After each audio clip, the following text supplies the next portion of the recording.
I'm going to talk with John, and then so if you can remind me. Perfect. Hello. Welcome to everyone in person and online. Look at me, I remembered that. We're so glad that you're here with us at Woven today. Just in the way of a couple of announcements. Next week, which is Easter, and John and I are going to talk about the resurrection, or John will talk about the resurrection and I will critique the resurrection. That's actually what's going to happen, but we'll live in that worldview for next week. But it's also an important day because that is our last service at 3:30. Beginning the 27th, we will be meeting at 2 p.m. And just so everyone knows in advance, that we won't really be having a traditional service that day. We're just going to be having just kind of a celebration for all of our wonderful queer people who will be going home for summer. And for those of you who are staying, don't worry, May will be back to normal. So for whatever normal means for this particular service. And we just want to say a special welcome to you, that you are welcome here regardless of your race, your gender, your socioeconomic status, your queer identity or non-queer identity, your views on God, religion, the Bible, all of it, because it's all messy. You're welcome here regardless of who you are. Heck, we would love to have conversations with people who are full-on atheists. We think that would actually better us, so thank you for being here. There's a lot of cool paint set up. I don't know what any of it is, but Daniel will tell us. I was about to say, Logan, come on now. You of all people definitely know what's up. So, if you were here last week, then you will recognize a lot of, if not all, of these canvases. What we did last week was we painted, but in the musical chairs kind of a way. So, there are 6 people, and today I hope that there will be more than 6 people, because I would love to see 2 people per color. But if not, that's fine. That's fine. That's fine. It's fine. My feelings aren't hurt. They aren't. So what we're going to do today is kind of the same thing. I've rotated some of the canvases because sometimes when making art or just in life, a shift of perspective can make the world of a difference. And a shift in perspective can get us out of our comfort zones, out of our boxes, out of our ruts and depression caves, per se. And so, as this is artwork that is meant to represent our deconstruction and reconstruction, I hope that this is one way that we can do that. So, are there at least 6 brave souls that would like to participate? No? Okay, then come on up. If you would like to paint, come on up. Yeah, thank you, Matt. Yeah, choose a color that speaks to you.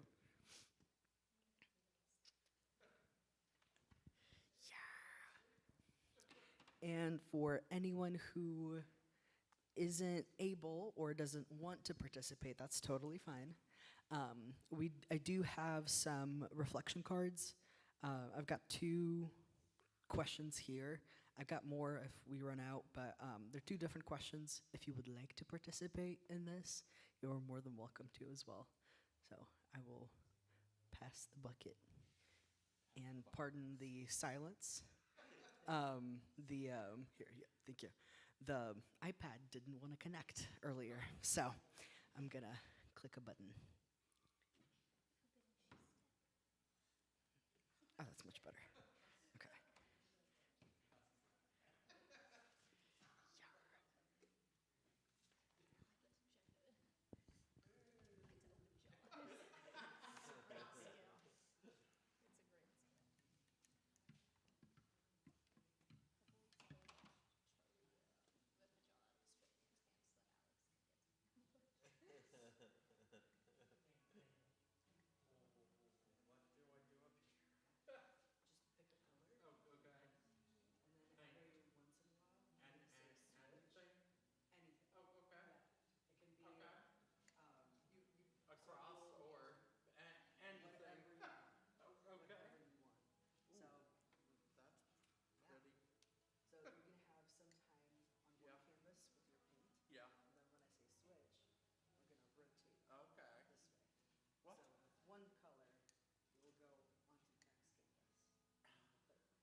but it's okay. You can also, Yeah. if you want, use the lid Oh. and the paint on there. Oh, okay. Control how much Yeah. paint you use too.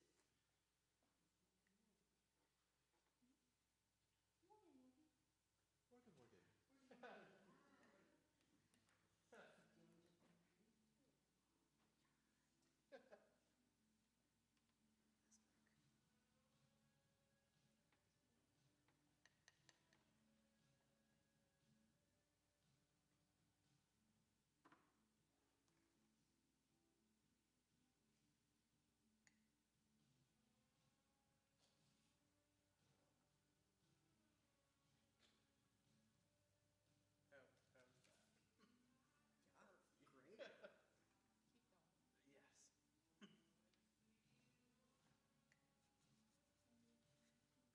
So this is like a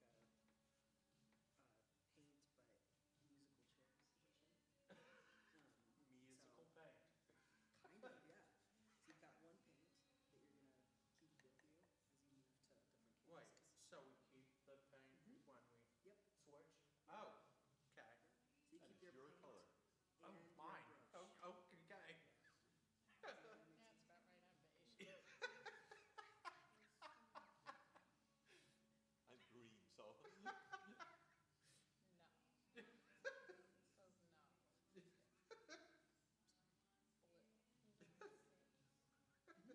I like green though. Do you? Yeah, this is one of my favorite colors. Oh, No, well, but like there's all right. six paints and No. Yeah. I don't wear it very often. I don't like green. No. I have I'm letting green you written on my take shirt, that so piece if you want. light And if you green wanna use a different and brush, darker. you're welcome. I like green in nature. I do too. Trees and grass. That's right, I like green in nature. Yes, yes.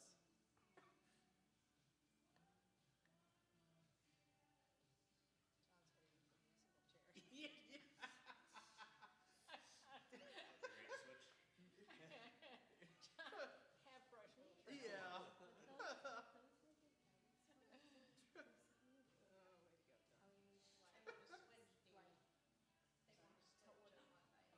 Switch? Oh, one second. Okay, one sec. This way, right? Okay. Can we take our paint? Yeah. Yes. I don't want your green. Thinking green. I'm beige. No, you're yellow. I'm beige. It's peach, actually. Yeah. Yeah. I guess in comparison to other. What? But it To looks, move it up but there, look how okay. it goes on the canvas. Yeah. Oh, yeah.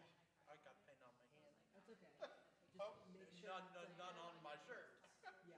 or pants. Alright. I will wash my hands afterwards. Yes. The trouble is, what if I get green on my paint? That's fine. Then you have green on your paper. There you go. And it's gonna mix fine. Yeah.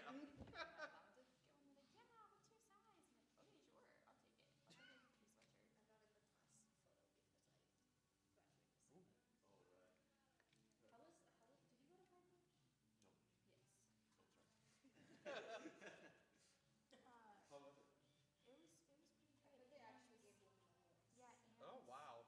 Anne won an award for best something. I don't remember what, but Anne won an award. That's really.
Is it past? Yeah.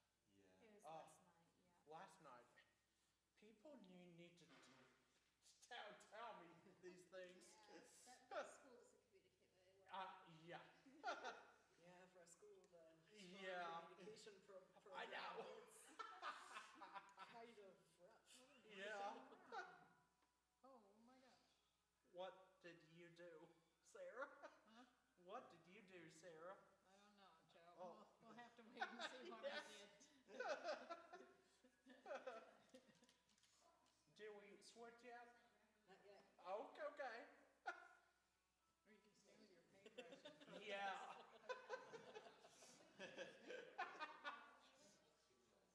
John and I All right, just fine. went Switch. Okay. Everybody's creative juices run out quickly. Oh, Sarah, Agreed. your paint and your. I'm sensing some of you all are afraid to. Well, not all of you, but some of you all. May I put it here? Or okay. Yeah. No. As What? far- as long. Oh. No, that's great. That's fine. Oh, as long okay. As it's not. I got more on my finger. That's okay. If you want to Yeah. use the rag, Not really. not really. That's fine.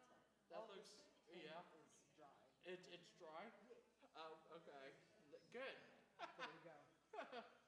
If I accidentally mix this in some of the white paint, is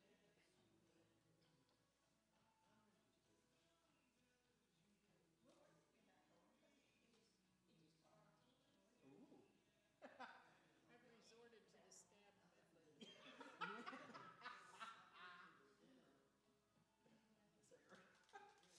Gotta do what you gotta do, Joe. Yeah. You're funny. Thank you. I like being funny. Good. Sarah, I'm Whoa, writing whoa, that whoa, in whoa, my whoa, quotes what? list. What? What? I've resorted to the stabbing method. That's Gosh. quotable. That's so basic. Did I not come up with something?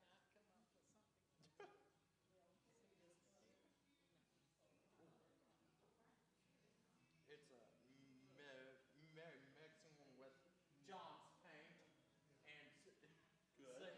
Good. Sarah's paint. I'm glad we're mixing. Yeah. Mix away. Yeah.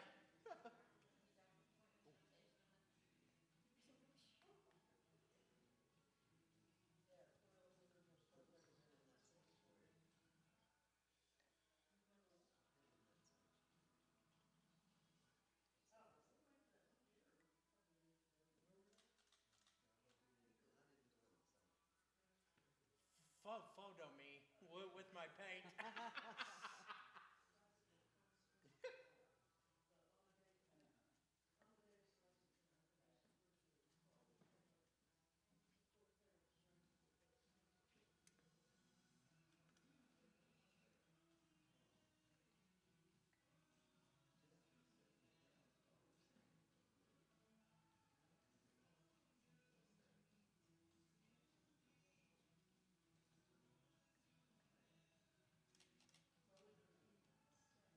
Yeah. John, I got 5 minutes. Okay, cool. Switch? Not yet. This is actually your 1 minute warning. What? Yeah. We didn't get to all of them. We That's don't right. all of them. Not all of them, just Oh three. man. Next week, the other three that we didn't get Joe's to. committed to this. Yes. Yes. Next week, I think we're gonna do something. He's else. gonna hang in. Oh, okay. Like what? Paint? More? More Potentially, paint? we'll Oh. see. We'll see. But you're spending your last minute. Oh time. yeah. Sarah needs that. This one right here. That's right, Joe. Yes. John's about ready to move over there. Yeah. This is degenerating into a paint fight. It is. You didn't see.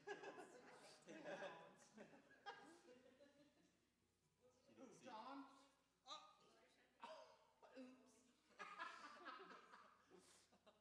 did you get it on? Yeah. I'm just impressed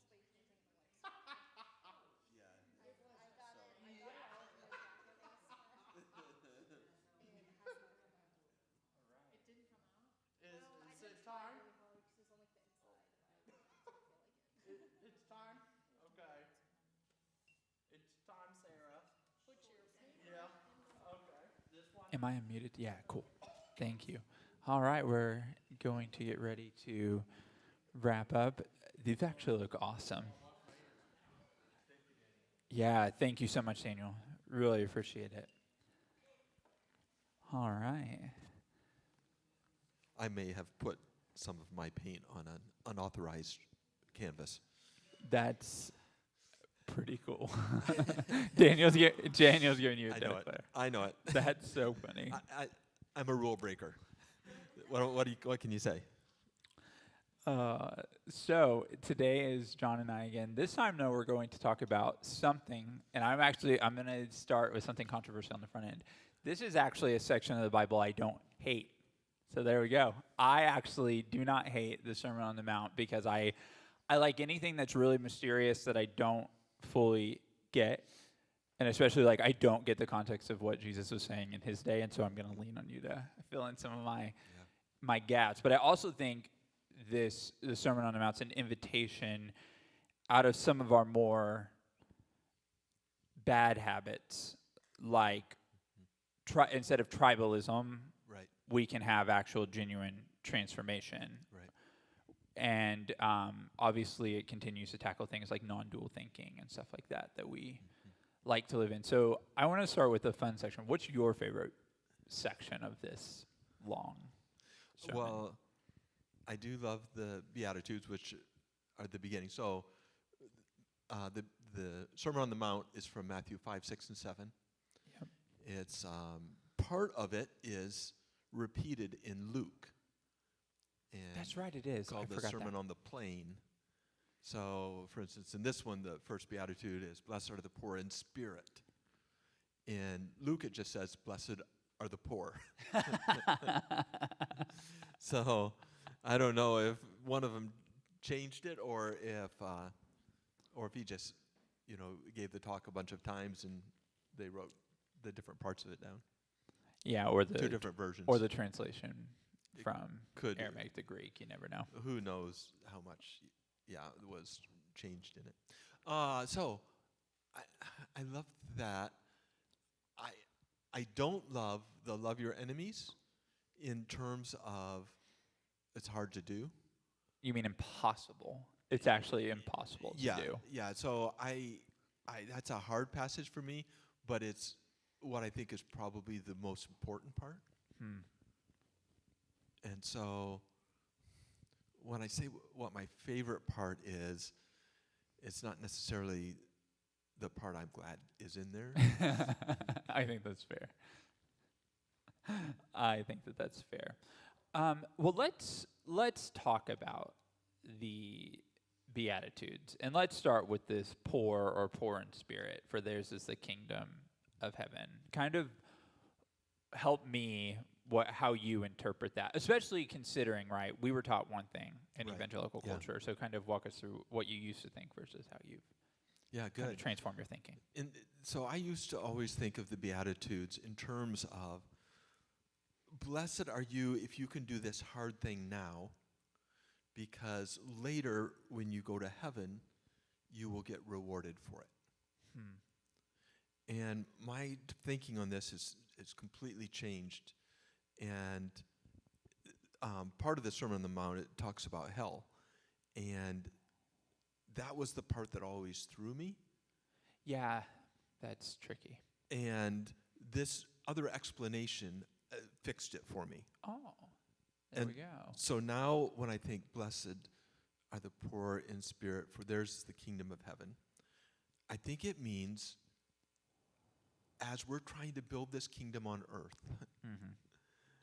that the place that this will work are for those who are poor in spirit, or literally those who are just poor. Yeah. And that's a really different place than do this thing because it will get you a reward. Instead, it's do this thing because that's how I live. That's how God lives. Which would mean we would be saying, Jesus would be saying, I am poor in spirit. Now we know he was poor physically. Yeah. But he was also this this poor in spirit. Mm-hmm. And when we look at these from, that's who Jesus is, Mm-hmm. it feels really different to me. So what I like about this is it feels very step one of the 12 steps. So it's very much so us, the poor in spirit metaphors, I should have clarified that, is admitting we have some kind of problem, and we kind of have to surrender to our own ego in that moment and say, this has now become unmanageable for me on my own. So whenever you were talking about doing a hard thing, I think about that a lot in life, right? Because there are a lot of people who, at periods of time in their life, may be financially pretty secure, right? And then life throws them some kind of a curveball that doesn't always allow that. And so there's always this place of letting go of our ego and admitting that we have a problem. Yeah, I think that's right on. And in a political sense, the poor, for me, has come to mean equity. So it doesn't say, blessed are you who are rich, because if you're rich, then there's not equity. There are poor people.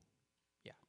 And so it's what we who are social democrats think is a redistribution, Right, of wealth, where those who make money in a capitalist way, but it is taxed at a level that nobody is left in the margins. is left in the margins. So blessed are the poor is just the idea of you're not taking advantage of other people. And so that's how the kingdom works, is where no one is taking advantage of other people, but everyone is trying to lift everyone else up. Yeah, and another angle too is, and this is me being controversial, I admit. I think of yeah, This is going to be fun. yeah. I think of often groups of people too that I at least like to think about Jesus talking about, because I think he was more interested in these people than the Christian tradition likes to give credence to. I think about people from different religious backgrounds, or people who have no spirituality, but they're kind of open hands. Regardless, like they recognize they need something in their life. That's so common in today's society. And I am going to talk about queer people. I listen to a set of podcasts, and there's a lot of in this way, because these are Harvard Divinity students who don't claim the traditional spiritualities that other practices do. And that the challenge for a lot of queer people is they miss a lot of the community aspects, and even some of the singing and some of the other things that, their religious upbringing growing up offered them. But, they have to put on a mask, they have to perform, and worst of all, they have to self-protect. And if what in this moment, Jesus' real invitation is saying, hey, you that feels like you have to self-protect, yeah, no, you're in. Oh, I love that. I think that is the kind of controversial that Jesus was going for when he said it. Yeah. It was so countercultural. The Jewish belief at that time mirrors American belief of today, which is, if you are rich, it's because you've done things right. Yeah, and what they really mean by that is you scheme the system. Yeah. Now, so the God helps them who help themselves. The idea of, yeah, you gamed the system, you did whatever, so you are blessed. Mm-hmm. If you are rich, that's then you are obviously blessed. Mm. And Jesus flips the tables and says to your idea, actually, blessed are the humble, because that's how the kingdom of heaven is going to work. And so now, when you're when you're poor in spirit, that means you have room for people of other faiths. Yeah. That doesn't mean you don't have to, you can still be Christian and have all of this room for other faiths because you realize that they have stuff to teach you. That's right. And God's in all of that. And God's in it. God Yeah. wasn't bound to only talk to me and Christians. God has been talking to all people forever. Yeah. Because so much of the world, you know, you and I used to run in those circles where they had like that plan to get Bibles and everything to these communities who never knew anything from it.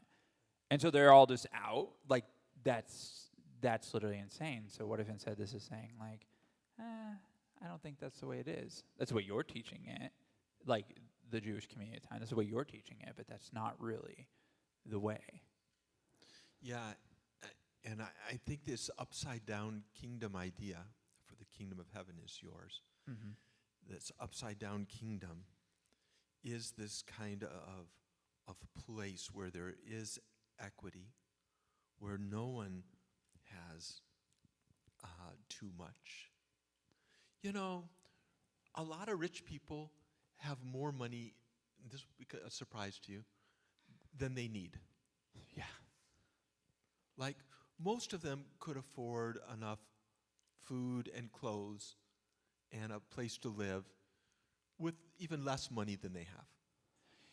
Yeah, and we're not just talking the billionaire class. Like that's a millionaire. You know, I know so many millionaires who like they don't go grocery shopping for the families. Like they have people do it for them. That's the system. Right, that's right. Which is, you know, I mean, meanwhile, I'm like going, oh, thank God there's an app for that, so I can cut down the grocery time. And to be fair, in the millionaire class, we have everybody between 1 million and 999 million. That's right. That's a That's a big that's margin. a big gap. Yeah, right. there's a huge gap.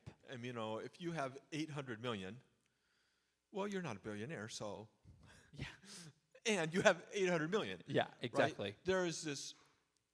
It's not that big of a class, but it's a class that is super wealthy, and then there's this huge gap, and then there are lower middle class Yeah. and poor. I am just interested. I've been really interested in the conversation about poor in spirit communities because I've been, you know, my own experience of being kicked to the curb from a church, you know, told to conform into a certain way, right? And that's been probably one of my biggest stopgaps in being where you are and going all in. But this first beatitude helps me a lot because it's like, what if everything I heard was just wrong? What if Jesus actually was interested and was actually talking to people like me who because there's no question he was critiquing the way society was teaching in his time. Yeah. I don't For know sure, that- it's true today too. Yeah. You know, Right. and I think that's really right. Maybe even a church that is poor in spirit is a church that isn't sure it's right. Huh. That's a very good thought. You know, the church that's poor in spirit as the one that has questions. Yep. And is like, I think this seems right, but I don't know. Yeah. And you know, we grew up with certainty. For sure. This is the way, walk in it. And it's a narrow way, and we know the narrow way. Yeah. And here it is. Oh, the narrow way. And which is from this same sermon, the narrow way. And we could talk about how you might redefine that. But that's how we understood it was this truth is so narrow. Walk in that way because there aren't many people that find it. We're some of the lucky few who have found the right way. It's so funny, right? Now as you mentioned that, and I won't spend much time on this, I'm actually now seeing that, like, the biggest thing with the evangelical culture is they miss the through line. They missed all of the actual loving our enemies, the turning our cheeks, those types of ideas. They missed all of that. They missed all these parts of the Beatitude and the through line. And instead, you want to micro in on this one section of a much broader, like, right? It would be like me critiquing the one thing, which I didn't have any today, which is abnormal, actually, because I normally disagree with you on at least something. But I didn't today. I was like, good job, John. You you passed my test today. But it's interesting, right? It'd be like me picking that one thing of like, why didn't you flesh this out more, right? And then making my whole thought around this one sentence and missing everything else you said today. And that's kind of what I'm now piecing together in what you were saying. So I think there are, two issues maybe. One is what you just said, how we can take these verses and parse them in such a way to lose the broader picture of chapters 5 through 7. Right. And then breaking it down into chapters really kills us. And then they put Right, subheaders on them, and so then we separate them, and that Yeah. really hurts us. The second problem is, I think that we in Christendom, and it's partly the gospel writer's fault, is we have concentrated on this week that we are starting today. Passion Week is the week for the Christian church. Yeah. So everything revolves around this week. In the Catholic Mass, it's entirely about the Eucharist. Mm-hmm. It's about the Last Supper or communion. The whole service revolves around that. And what I have come to believe is that was in service of the Sermon on the Mountain, of the teaching, instead of the teaching being in service of the Passion Week. Right. And so just to add to that, that's where they created a whole form on missing the mark. Exactly. Wow. Yeah, that's what I think. That rings so true to me, right? Yeah. Because that gives permission to the piece that you and I really struggle with in the Catholic thinking, which is you got to do the suffering thing. And there is temptation in a week like this to really highlight that. And that's not to say, and what neither you or I are saying is we're not saying people don't suffer. I mean, you just lost a really good friend recently, and Joe's dad. Yeah, and Joe lost a dad recently. Like it doesn't get much worse than that. That's right. Yeah. And that happens at the same time that I'm now an uncle with a nephew. And so, see if this sounds right to you. Mm-hmm. Suffering is almost, if not completely, inevitable. Right. And what the Christian message, I think, is that God will be with you in the suffering. Yeah. And so for me, Passion Week is entirely about this idea of Christ empathy. Christ experiencing suffering, experiencing even the resurrection, empathy with us in our lives. That for me is the atonement theory. That fits so well for me because I don't think of empathy, opposite of sympathy, right? I do think people have natural inclinations towards that, but I think empathy is something we actually practice because it's not natural for us to sit with someone in their pain. That's right. Yeah. When we don't know what to do. That's right. And There's to your talk this morning. There's no God's got a plan for you. None of that shit works. That's right. And here we are. This person's in real pain. We don't know what to say, and we sit with them anyways. That's right. And so that, as opposed to sorrow is what makes us like God. Ooh. So do you feel that those are really different? At least to me, those are really different. One is we experience sorrow, and God meets us in that. Yep. And the Passion Week is the example of empathy, of meeting with us in our sorrow. as opposed to the point is to have sorrow so that we become like God. Ooh, I feel the difference. To me, those feel very different. And I've come to believe the former, that it's about Christ sympathizing with us in our sorrow. And so what that would mean is that the teaching of Jesus is actually the point. Right. Instead of Passion Week being the point, the teachings are the point, and the Passion Weeks show how the point happens in real life. Well, and that gives you, that I think is the entryway for me into this kind of like radical love that people like to talk about. That's how you can start getting the entryway into loving your enemies. And part of the challenge on a concept like loving your enemies is because we don't often think of it in Christian circles in emotional intelligence terms. Like, it is mind-blowing to me how quick you can just love people on the onset, and it is also mind-blowing to me how hard it is for me to love people on the onset. Now part of it is our experiences have been different. Absolutely. And that's what I mean by I live understanding. in this privileged place where nothing bad's ever happened to me. You did get fired, which does suck. Yeah, right. Sure. I mean, Like, let's call a spade a spade. You did get fired, and that does suck. but it's worked out so great. So, Daniel, I tried. I just want to put that out there. and so out of what's that word? Proanoid.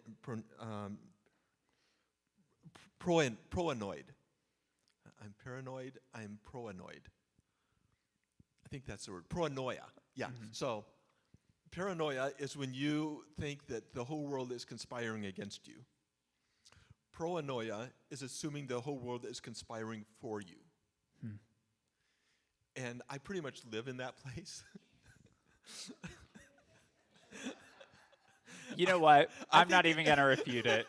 I'm not going to refute it. I think everyone's out to make my life work. Yeah, well, but this gets into an interesting thing, and this leads into that porn spirit, right? Isn't it sad, and this has been going on for a long time, that in societies, and this is not, sure, religion plays a huge hand in this in certain ways, but it's not exclusive. But societies also have really big parameters on who's in and who's out. And that's another part, right? Like, lest we forget, it's only been not even a full decade since queer marriage has been legal, right? It's been this uphill climb my entire adult life. Like, I have more history on my side saying, this is off the table for you, than I have, here's an invitation of something you get to participate in. And so we have two different pressures that are saying in and out. And it really hurts, right? Because one of the things about the Bible that it's supposed to offer is an inclusive narrative. That's why even the parts of the Bible that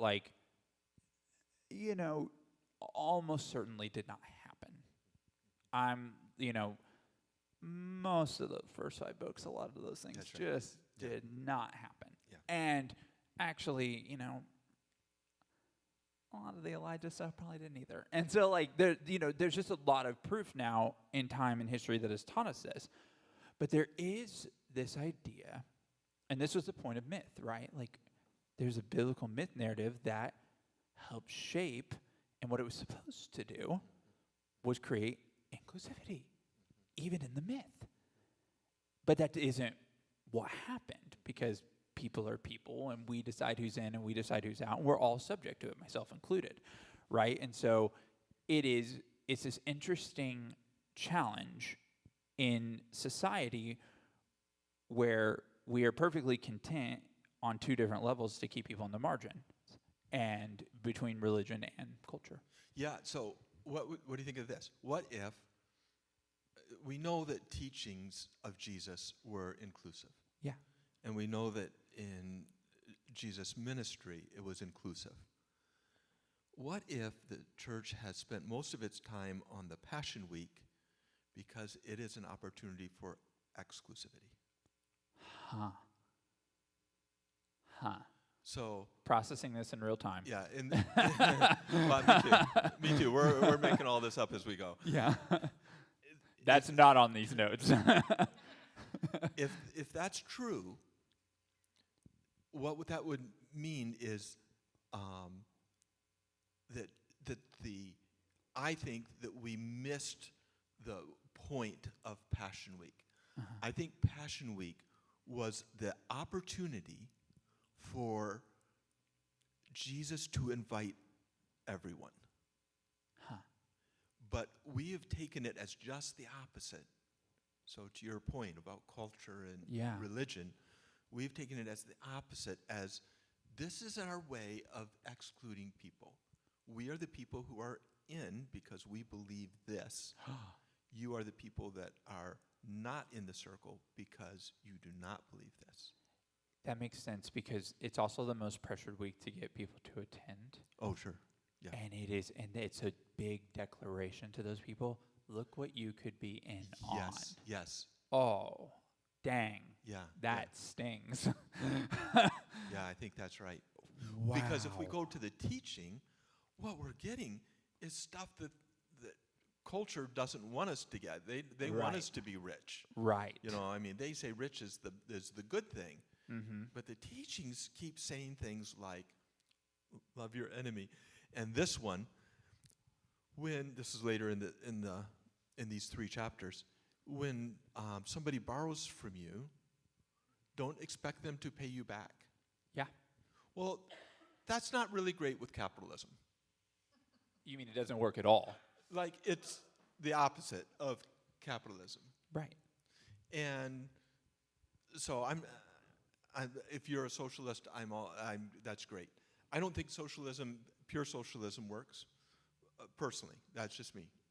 I think this in this world, some forms, some hybrid of the two, capitalism, socialism, is probably our best thing. But this idea of capitalism, of pure capitalism, which is the richer you get, the better, even at the cost of however many billion. Right. Doesn't matter, because the point is for you to get as much as you can. And the teachings are like, what are you talking about? That's not the kingdom of God. Right. And so we as a culture can't focus here on the Beatitudes. We can't focus on the teachings, because those are about inclusivity and about equity. So we have to focus on the part that we can turn, and I think it is a turning. I think the Passion Week is the great inclusion, but it can be used as the great exclusion. And so if we use it that way, then let's focus there. Okay, so this is interesting because Richard Rohr talked about something in one of his books that I didn't understand, and I think you just cracked open a mystery box for me of something he said. And he talked about how it was never Jesus's intention to ever make a religion around him. That's right.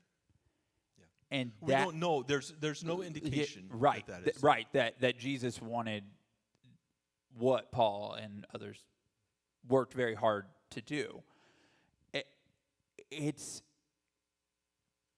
It really is just a guidepost, and this sermon really showcased that, of how to live your life. And if anything, he spent most of his time critiquing religion on the whole, which Absolutely. for me is That's so great because it gives me permission to critique religion on the whole, and I happily do. Yeah. Because I think it's important that we have to understand the good and the bad of anything we're a part of, right? So another example in capitalism, shall we? I am a manager at a place, and it uses a complete hierarchical structure. And I was having a conversation with one of my leaders who said, "Hey, I know you love horizontal leadership. The con, though, is for me, from my chair, is they jump past me every time. And so they're just creating a new hierarchy, even though you're trying to do something different. They're not actually going to me, or worse, they've gone to me, I've told them something they don't like, and then they go around and try to get you to tell them something different, which is a waste for both of our times, right? So there are some things that we try to do, but when a system is already built so much in that way, you can't fully change it like you want to. And believe you me, I am pro changing things. Yeah, yeah. But I think that's exactly right. The system of horizontal leadership where everyone is on the same plane. That's how we try to run this church, is we're all try to be in the same plane. Now, somebody's got to get the stuff done.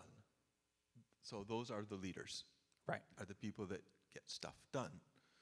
But that works in a system that's based on the teachings of Jesus of love. That's not your business.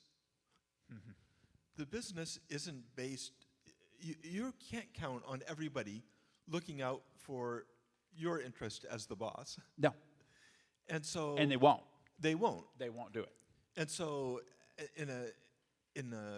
I think the capitalism part has to be there. Yeah. Because when you do just pure socialism, it just doesn't work in this world because there's not this basis of love among everybody. Yeah, and now let's flip it, right? So we'll preview here something that you and I have been talking about a lot, and that is one of the challenges is, and I talked about this at Beaumont with you last week, is right now we are asking, and this is the way religion does it, and Christianity is not unique to this, I'll say, but it's always about the person coming in, kind of conforming themselves into the system. And so you've been talking with me about this different idea of how you think church could be. And I do think that it's worth talking about here because here's probably the closest picture we have to that. Yeah. We're not quite on it, but I would say Right. we're a lot closer than if you were to go to a different church or another service. Yeah, right. So here at Woven, I am a token straight person. Thank you. Thank you. Thank you. Thank you. God, I love you. And I'm really comfortable with that. And we are trying to go for this. At both churches, we're trying to go for this. Both services, we're trying to go for this idea of, well, let me back up for a moment. Yeah.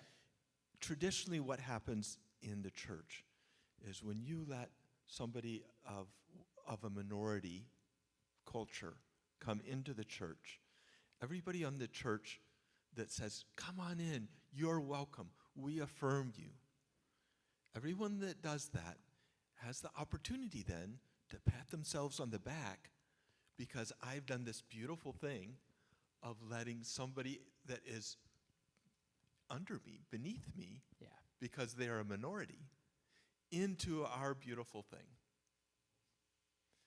It's as if we're doing people a favor by affording them the very rights that we believe in, that we talk about, of everybody's inestimable worth, of everybody being of equal value.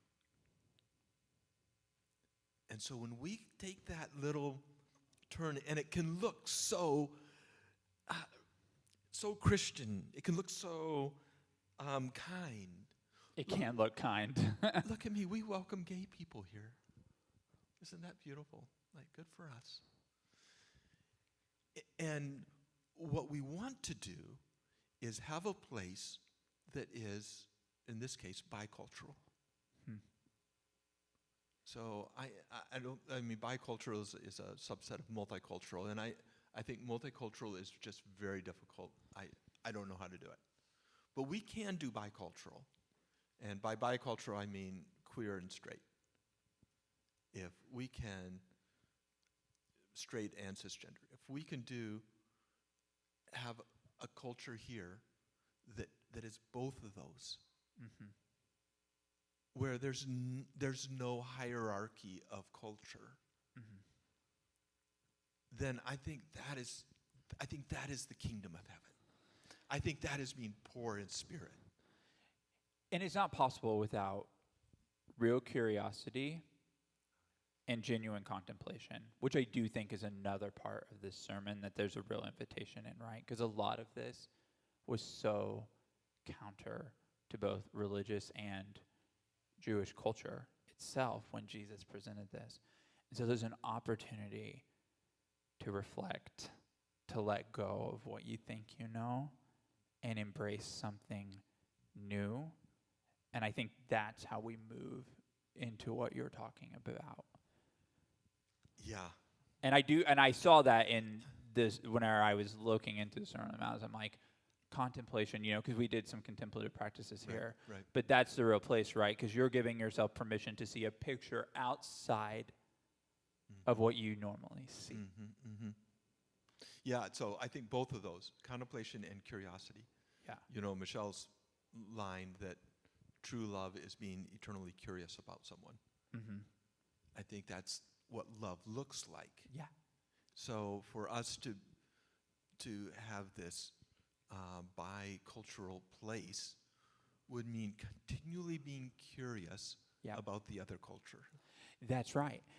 And for me, as a person who's been caused great damage in these spaces, it's also a permission to lay down my armor, because I almost exclusively, and this is just my lived experience, I'm not trying to put this on anyone else, but I come into this very space, even this service, very guarded, very armored, prepared for the worst, because that's my lived church experience. It's how sometimes, and this is okay, it's not great, but it's okay, it's all that gets me through the door, is at least I can self-protect while I'm in this space. That's not healthy, that's not best for me, but it gets me in the space. And so at least my trade-off for myself is I get community by doing that. And then luckily a few people have been able to diffuse me a bit and help me put that down. And that's always a beautiful thing. But I think that's the real invitation too of this sermon, is it gives me an opportunity as a queer person to show literally radical mercy to this space, to these people who love me really well and still need mercy just like I need mercy. Because I'm not, I'm still Logan regardless of my best or my worst day. Poor in spirit means being willing to be shown mercy. Yeah. It's the opposite of what we think. Mm-hmm. Yeah. Because if I'm willing to be shown mercy, the implication is I have wronged. Right. Yeah.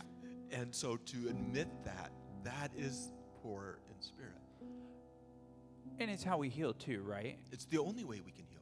And like Nadia says, and I really like this, we don't have to show up to our own healing with all our own supplies. We can actually get that in community as we're doing a really hard thing together. The beautiful part about talking about the Sermon on the Mount, the reason why I wanted to talk about it, is because it's probably the hardest thing that Jesus talks about. It's really hard. And I don't know anyone, myself included, that can even come close to an execution of this radical type of conversation that Jesus had. Hey, I think we did pretty good to get through one verse. Yeah, we did. We did really good. We got through the first beatitude. We didn't get through it, but I mean, at least we had a good shot at one verse. That's pretty good. You know what? For a Sermon on the Mount. Since the next couple weeks are covered, maybe we should circle back to that second beatitude in May. Maybe we should talk about mourn and comfort. Maybe we should circle back then, since we got through one. Good for John and I, and we're over time. Look at that. Oh, man. I think this is just such a rich, important conversation for us to be willing to become poor in spirit, Yeah. humble, to know that there is better than what I know right now. Yeah. Like I get so convinced that we're in such a great place Mm-hmm. that I can forget that this is just the beginning of what love looks like. Yeah, I have one more picture. So I was reading Nadia Bolz-Weber's book, Shameless, and it's about this real tragedy of what purity culture did to people in their, for even straight people, for their sexual lives, Absolutely, and the literal damage that caused.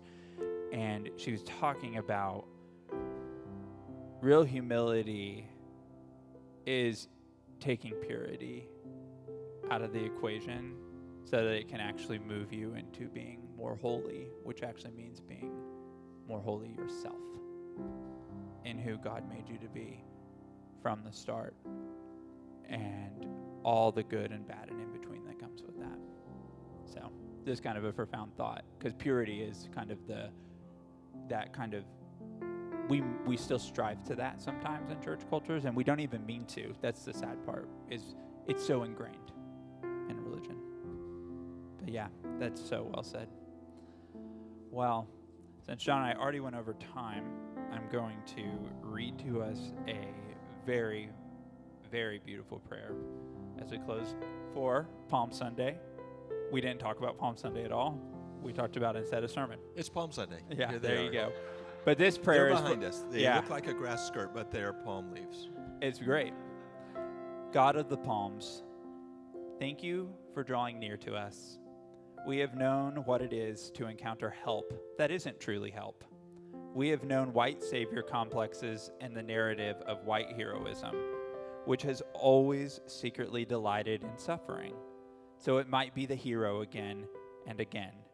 Thank you for showing us a different way, a God who rejects privilege, a God who is unbothered by sitting on a donkey if it means you are drawing near to us.